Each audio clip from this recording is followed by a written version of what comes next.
이게 그 먼 일도 아니에요. 3년 전에 3년 전 딱 이맘때쯤에 뭐가 있었는가? 그 지방선거가 있었단 말이죠. 그때도 6.3 지방선거 아니었나? 어쨌든 그런데 지방선거가 뭐 서울시장은 오세 그때 지방선거는 그 2022년 지방선거는 대선 이어서 아주 새로운 정부에서 탄력받았기 때문에 국민의힘이 휩쓸었지 않았습니까? 그런데 서울시장 후보는 오세훈 시장이 아주 막강했기 때문에 서울시장 후보는 그때 송영길 후보 나와가지고 엄하게 국회의원직 버리고 나와가지고 그 다음에 그 국회의원직을 이재명 후보에게 넘겨줬었죠. 그래서 그거 발판 삼아가지고 이재명 후보가 민주당 대표 되면서 그러면서 방탄에 성공해가지고 대선 후보까지 이르게 되는 그런 일들도 있었는데 서울시장 선거는 보나마나한 거였고요. 근데 굉장히 많은 사람들의 그거를 그 눈길을 사로잡았던 선거가 그게 어디 선거였느냐? 경기지사 선거였어요. 왜냐하면 경기지사로 만약에 유승민 전 대표가 경기지사로 나왔다 그러면은 경기도도 그 유승민 그 국민의힘이 무난하게 이겼을 거예요. 무난하게 이겼을 건데 그런데 경기지사 후보로 누가 나왔습니까? 김은혜. 그 다음에 민주당에서 누가 나왔습니까? 김동연. 그 다음에 무소속으로 강용석 후보가 나왔었어요. 강용석 후보가 나왔는데 강용석 후보의 지지율이 그렇게 높지는 않았는데 3에서 9% 정도 나왔다 이렇게 이야기했어요. 그러면서 뜨거운 감자였다. 왜 뜨거운 감자였는가? 강용석 후보가 그 서울대 법대에 나온 윤석열 당시 대통령의 그 대학교 후배이기도 하지만 윤석열 대통령이 사법시험 늦게 붙었잖아요. 강용석 변호사는 사법시험을 재학 중에 붙었단 말이에요. 그러니까 두 사람이 사법연수원 동기예요. 사법시험 같이 붙어가지고 연수원 같이 다닌 그 다음에 그때는 뭐 지금처럼 막 1,000명 이럴 때가 아니고 300명 뽑을 때여가지고 그래서 웬만하면 다 웬만큼씩 아는 그런 사이였는데 그렇기 때문에 그 새로 대통령에 취임한 윤석열 대통령의 대학교 후배이자 연수원 동기인 강용석 변호사 그 다음에 강용석 변호사 재밌지 않습니까? 확실히 머리는 좋아. 제가 봤을 때 강 변호사가 머리도 좋고 머리가 좋으니까 말도 재밌게 하고 그런단 말이에요. 그러니까 국민적인 또 이런저런 또 스캔들도 있고 해가지고 방송도 많이 하고 해가지고 굉장히 인지도가 있는 그런 후보였단 말이죠. 그래가지고 지지율이 적게 나올 때는 3%, 많게 나올 때는 9%이 정도면 판을 흔들 수 있는 그러한 후보 아닌가. 그 다음 페이지 좀 띄워봐 주세요. 그러니까 강용석 변호사가 저 때 왜 머리를 저렇게 빡빡 깎았나 모르겠어. 독자 정당 가능성까지 열어놨다. 그래가지고 그때 단일화 조건을 김은혜 후보한테 막 던졌는데 김은혜 후보가 단일화 안 받으면 나 끝까지 간다. 그러면서 뭐까지 한다?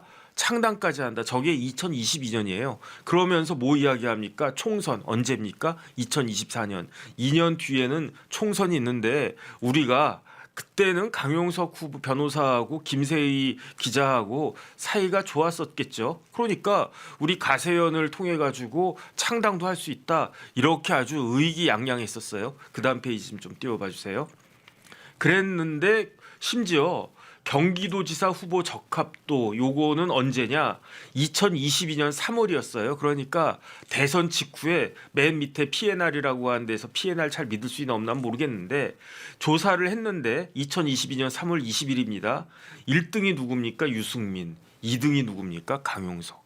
14.4였어요. 그 다음에 김동연, 그 다음에 쭉 보면은 김은혜 후보는 뭐 들어있지도 않죠. 그래가지고 사실은 그 강용석 후보, 그 변호사가 강용석 후보가 기세가 등등했었어요.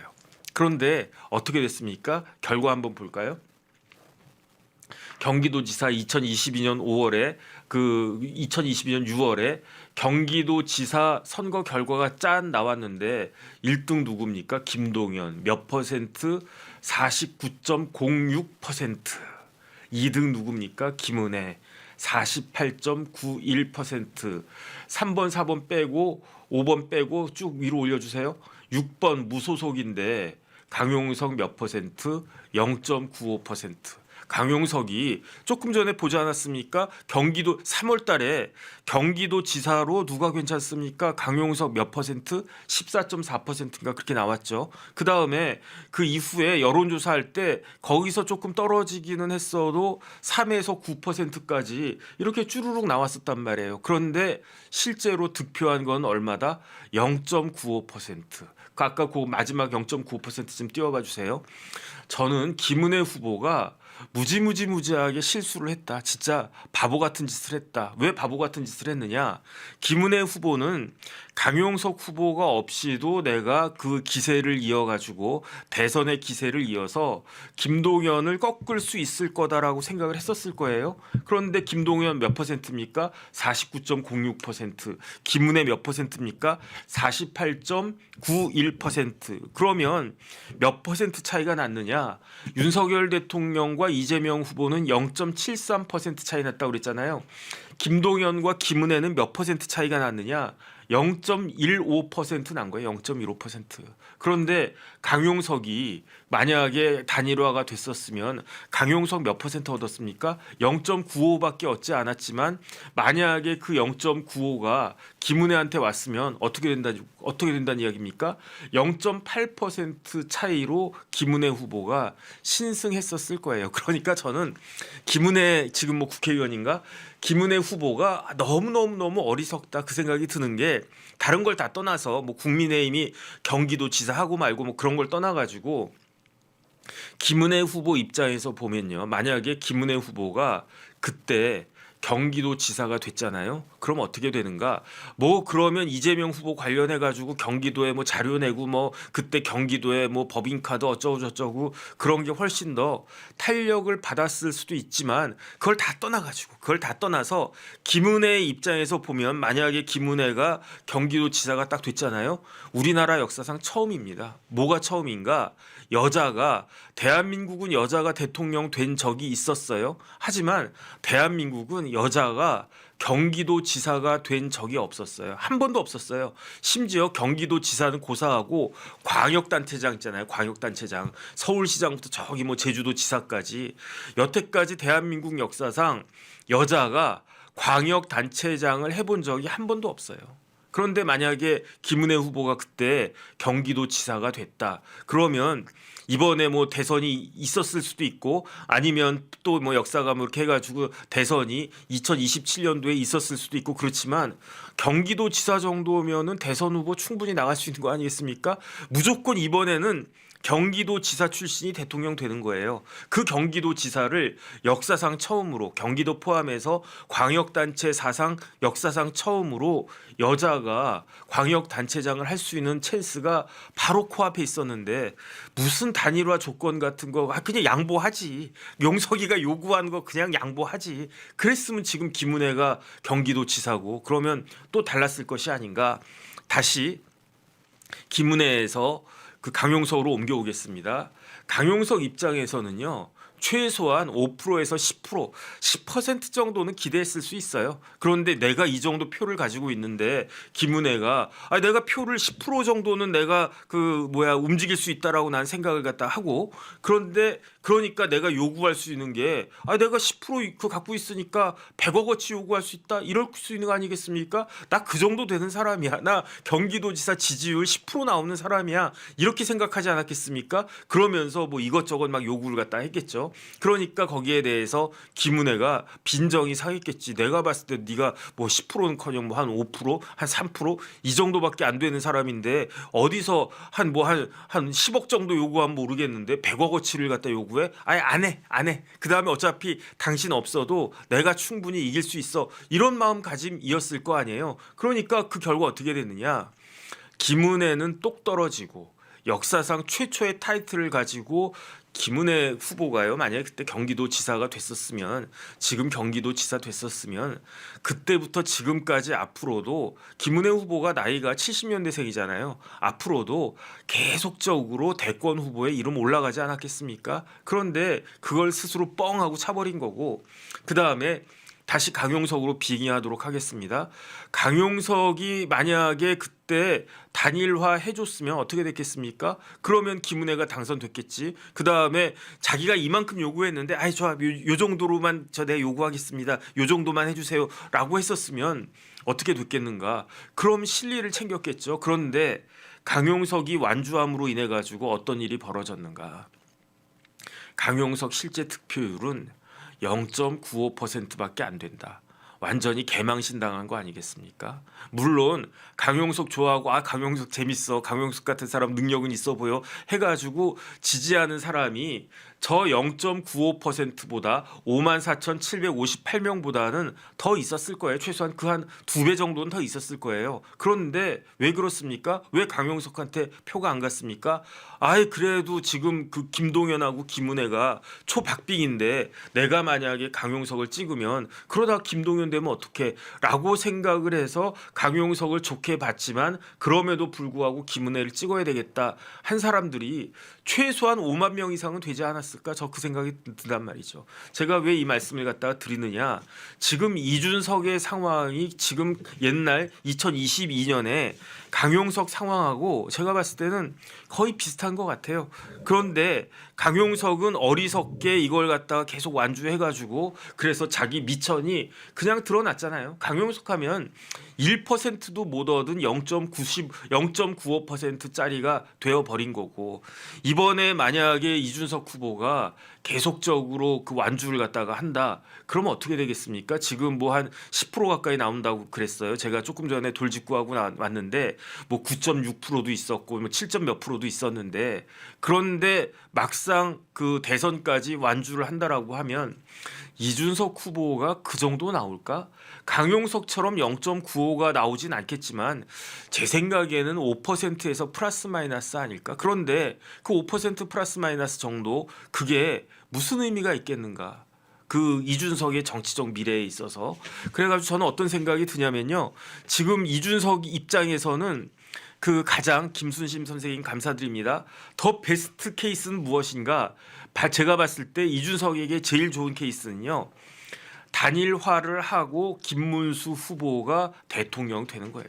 와, 그러면 진짜 이준석은 꽃놀이패가 그냥 쫙 펼쳐지는 거 아니겠습니까?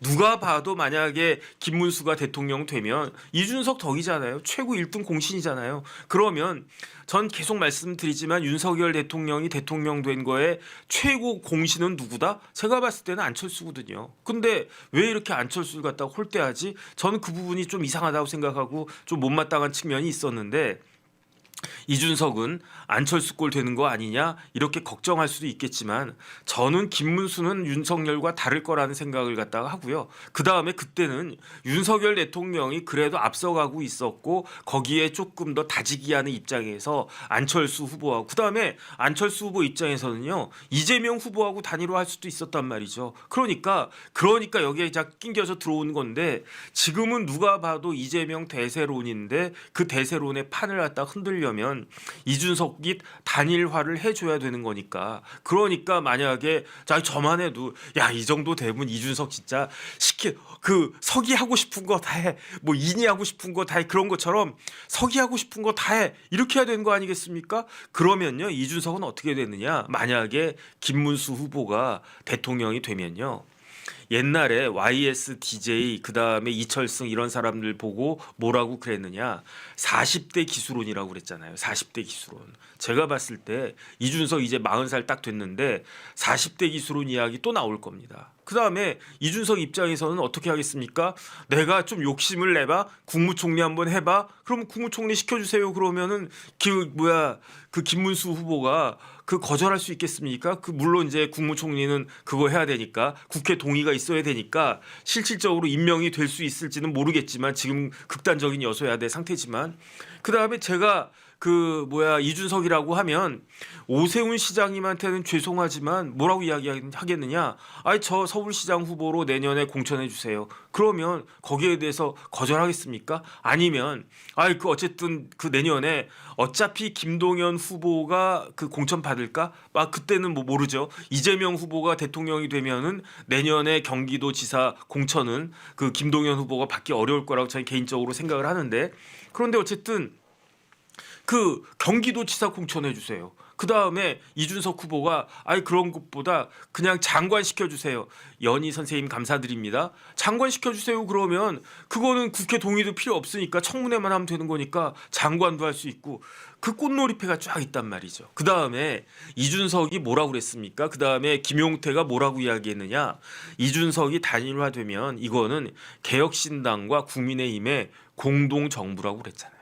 그러면 개혁신당에 이준석 빼고 제일 먼저 생각난 사람 누굽니까? 천하용인인데 천하용인의 천하람 의원, 천하람 의원 저기 장관 하나 시켜주세요. 뭐 법무부 장관을 시켜주든지 법무부 장관이 좀 뭐 그렇다라고 하면 뭐 다른 장관이라도 시켜주든지 뭐 환경부 장관 시켜주든지 그렇게 요구하면 이준석뿐만 아니라 이준석 옆에서 개혁신당을 지켰던 그 허은하 그 전 대표는 저쪽으로 갔지만 나머지 사람들도 그 꽃이 필 수 있는데 제가 만약에 천하람 의원이나 아니면 개혁신당에 막 그런 사람들이라고 하면 혹시나 하는 마음 가지고 물론 이제 김문수 후보가 대통령이 안 되면 그 꿈을 깨야 되는 거지만 혹시나 하는 그 마음을 가지고 그 후보님 좀 이렇게 단일화 좀 하시지 그러면 어떨까 이런 마음 들지 않겠습니까? 반대로 이준석 후보에게 최악의 케이스는 무엇이냐? 제 개인적인 생각입니다. 단일화가 깨졌어요. 단일화가 깨졌는데 그럼에도 불구하고 이번 주에 어마어마한 일들이 막 생겨가지고 김문수 지지율이 팍 뛰고 이재명 지지율 박스권에서 어차피 이재명 후보 지지율은요 박스권이에요. 그 지난번에 했던 47%에서 플러스 마이너스 뭐 그 정도로 나올 거라고 전 생각을 갖다 하는데 물론 틀릴 수도 있습니다. 뭐 그 정도 유지하고 있는데 김문수 후보 지지율이 팍 올라가지고 뭐 48%, 49%막 이렇게 올랐단 말이야. 그래가지고 김문수 후보가 대통령이 됐어. 단일화를 안 했는데. 그러면 이준석 입장에서는요. 정치적인 미래가 없어요. 그건 무엇을 의미하겠습니까? 김문수 후보가 대통령이 됐다라고 하는 거는 이준석 후보가 조금 전에 본 강용석처럼 지지율이 몇 퍼센트 나왔다? 0.95% 정도 나왔다. 그 이야기 아니겠습니까? 지금 막 뭐 8%, 9%막 이렇게 되어 있는데 그래도 이재명 후보 대통령 되는 거는 내가 못 보지. 그래서 김문수 마음에 안 들고 그다음에 이준석이 괜찮은 측면도 있지만 그래도 이재명 후보가 집권해서 민주당이 우리나라를 자기 마음대로 그냥 공깃돌 던지듯이 그렇게 갖고 노는 그런 거는 내가 못 보겠다라고 해가지고 막판에 사람들의 마음이 확 쏠려버리면 그러면은 김문수 후보가 그렇게 해가지고 대통령이 됐단 말이에요. 삼자구도에서 김문수가 대통령이 됐다는 거야. 참 꿈 같은 일이죠. 그런 기적이 일어났다라고 하면 그러면 이준석 후보는 욕은 욕대로 얻어먹고 자기의 미천은 미천대로 다 드러나고 그런데 어떻게 정치적인 미래가 있을 수 있겠는가? 저는 어쨌든 그런 생각이 들고요. 그래서 상식적이다라고 하면은 이준석, 김문수 합쳐가지고 저는 김문석이라고 생각을 하는데 문석이 그런데 단일화가 될 것 같다는 느낌이 강하게 오고요. 그 다음에 그게 제 얘기입니까? 아니잖아요. 이재명 후보도 단일화가 제일 싫을 사람이 이재명 후보잖아요. 왜냐하면 단일화만 안 되면 이재명 후보 입장에서는 그야말로 대통령이 구분응선 넘어간 거예요. 단일화가 끝까지 안 되잖아요. 그러면 제가 봤을 때는 이재명 대통령은 구분응선 넘는 것이다. 저는 개인적으로 생각을 하는데 그러니까 누구보다도 단일화 깨지겠지 설마 할까 이런 식으로 이렇게 마음이 막 갈 텐데도 이재명 후보 뭐라고 그랬습니까? 단일화 할 것 같다. 그러면서 김을 갖다가 그냥 지금이라도 조금씩이라도 빼야 되겠다. 그런 스탠스 아니겠는가. 그런데 그 일정표 좀 띄워봐 주세요. 지금 대선 일정이 어떻게 남아있느냐. 오늘이 5월 26일입니다. 그러면 5월 12일부터 선거운동 시작했고 18일에 1차 TV 토론이 있었고 그 다음에 23일 지난주 금요일에 2차 TV 토론이 있었고 그 다음에 오늘이 26일입니다. 뭐 오늘 선상투표 시작을 했다고 하고 중요한 거는 내일이에요. 내일 3차 TV 토론인데 경제도 아니고 사회도 아니고 정치란 말이에요. 정치.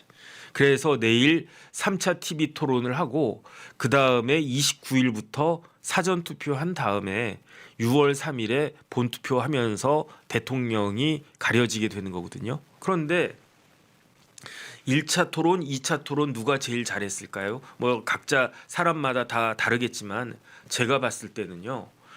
절묘하다 싶더라고요. 왜 절묘하다 싶은가?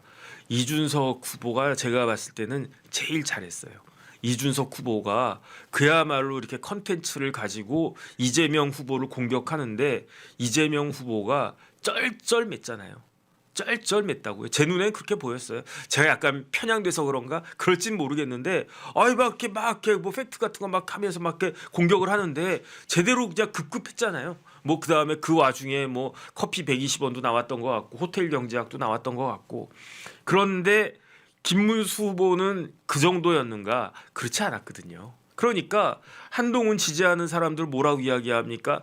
저 자리에 한동훈 가 있었으면 그러면 진짜 이재명 후보를 갖다가 아주 그냥 박살을 낼 수 있었을 텐데 이런 이야기하고 할 정도로 그래서 제가 봤을 때 김문수 후보가 호감도가 높아지고 지지율이 막 높아지고 그러는데 그거는 김문수 후보가 TV 토론을 잘해서라기보다는 김문수라고 하는 인간 김문수의 삶이 파면 팔수록 파팜이라고 그러잖아요. 파면 팔수록 미담만 나온다.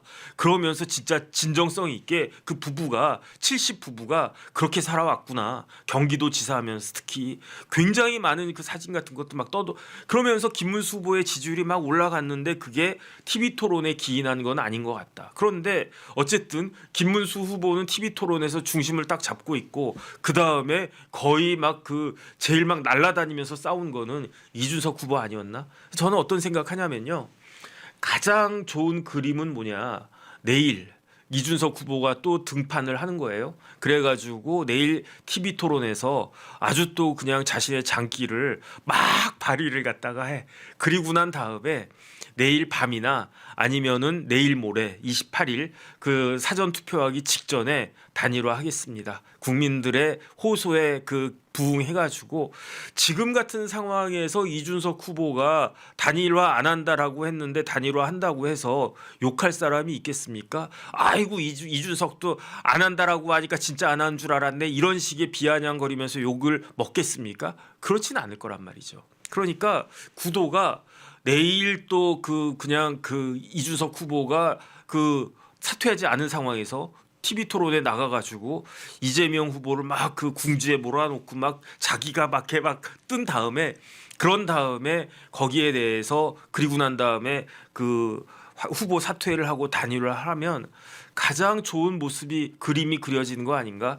저는요 확신하건대 이준석 후보가 없이 이재명 대 김문수, 김문수 대 이재명 양자 TV 토론으로 갔었으면 그러면은 지금 김문수 후보 지지율이 지금만큼 안 나왔을 것 같아요. 그때는 이재명 후보가 그래도 뭐 이렇게 나름 이렇게 요령껏 막 하면서 막 받아치고 막 그러면서 그다음 뭐 김문수 후보가 그 이준석 그 후보만큼 잘했을 것 같은 생각은 안 들거든요. 사실 뭐 그 두 번 그 TV 토론 봤지만 뭐 그렇게까지 임팩트는 없었다는 생각이 들고 물론 내일은 어떨지 모르겠습니다만은 그러니까 제 개인적인 생각으로는 이준석 입장에서는 내일까지 TV 토론 해가지고 세 번 다 하고 그러면서 본인의 존재감을 확 높이고 그럼에도 불구하고 내가 대의를 위해서 양보하겠다 해서 딱 양보를 했는데 그런데 진짜 기적적으로 김문수 후보가 막판에 뒤집기를 확 해가지고 대통령이 돼.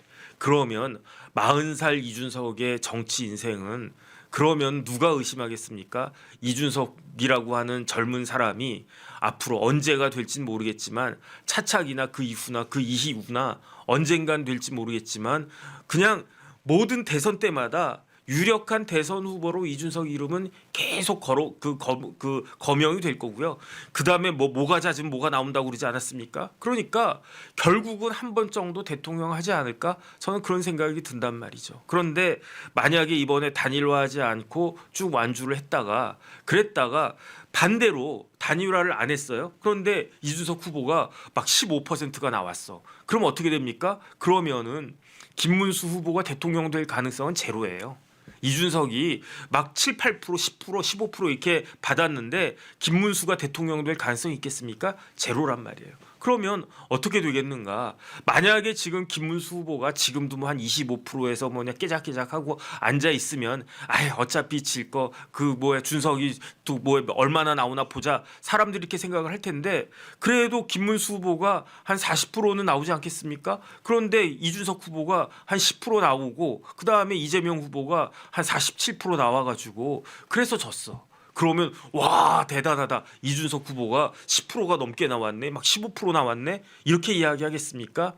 누구 때문에 대통령이 누가 됐다 누구 때문에 누가 대통령이 됐다라고 하는 손가락질을 받을 수밖에 없잖아요. 그러니까 제가 봤을 때 지난번에는 이준석 후보가 10%가 넘어가면 무조건 나 같아도 완주하겠다 그렇게 말씀을 드렸었는데 그런데 변수가 생겼어요. 어떤 변수가 생겼느냐?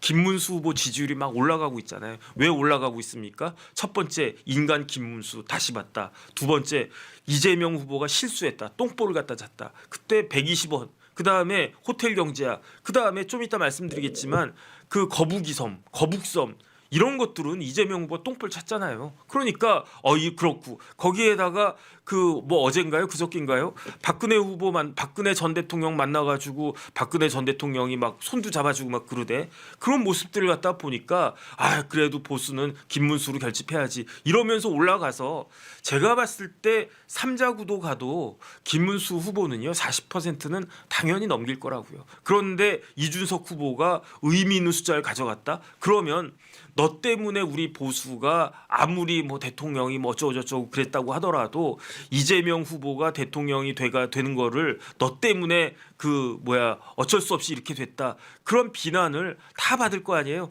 만약에 그런 삼자구도로 갔을 때 이재명 후보가 대통령이 됐을 때 가장 큰 블레임을 받을 사람, 비난을 받을 사람 누구냐? 그건 누가 뭐라고 해도 윤석열 대통령이고요.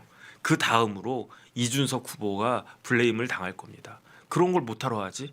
그 다음에 만에 하나는 아니고 뭐 이재명 후보가 대통령이 됐어요. 근데 생각지 않게 진짜 뜻밖의 정치를 되게 잘하는 거야. 그래서 우리나라가 막 좋아져.